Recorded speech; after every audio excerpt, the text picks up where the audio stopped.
Breserk of Gluttony begins with the sister teaching kids about skills given by Lord Laplace. The kids find it very unfair that the Holy Knights possess highly valuable skills, while some get weak skills.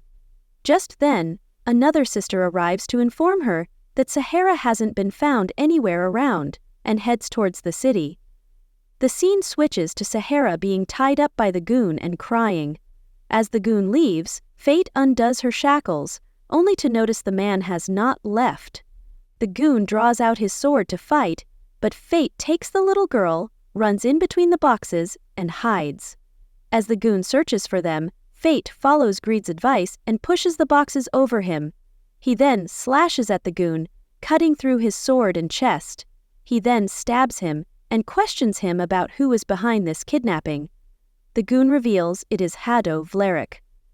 Fate takes the girl to get food. It is her first time eating meat and she relishes the meal. Fate then takes her safely to the sisters.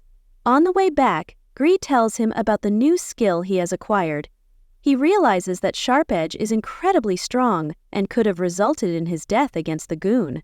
Greed reminds him the next day is his first day at work at the House of Heart and that he should purchase new clothes. The scene switches to a scene at the bar, where a man talks to the bartender about Lord Mason's demise and how Lady Roxy won't be able to prevent the tyranny of the Holy Knights.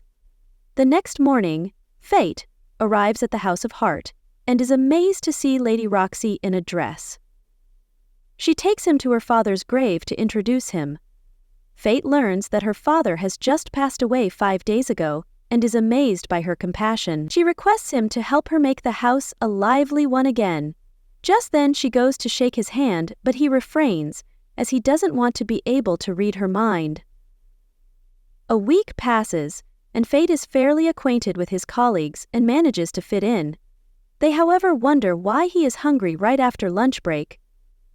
Just then Miss Haru arrives to call him to meet Milady. Lady Roxy calls him Faye, a nickname. He realizes it's the same nickname his dad gave him. She claims it is to lighten things in the house together, calling him family. Mid-conversation, Fate faints and only wakes up to find himself in his room with a note from Roxy asking him to take the next day off. He questions Greed about the changes in his body. Greed tells him that it is a change that comes with his skill, and he will crave souls till the very end. If he doesn't kill, he will starve to death. Greed brings to Fate's notice that his eyes will turn red when he is at his limit. That night, Fate heads out to kill goblins and rid himself of starvation. He kills multiple goblins with his sword and heads to the hobgoblin nest to kill more fierce goblins. Just then, he hears the footsteps of a much larger goblin heading towards him.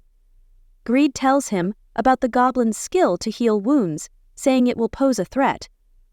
"You know, you've got no chance with him." Greed tells Fate.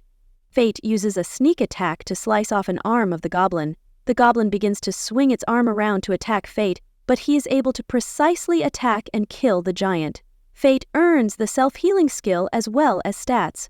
Greed tells him that he can use his stats to upgrade him, however, he would have to use all of them up. Fate agrees, as it is a partnership and both of them should level up together. Upgrading the sword allows him to use it as a bow, which doesn't require arrows. He is able to shoot arrows out of thin air, and they follow the target to hit them. He practices his new abilities on the goblins around,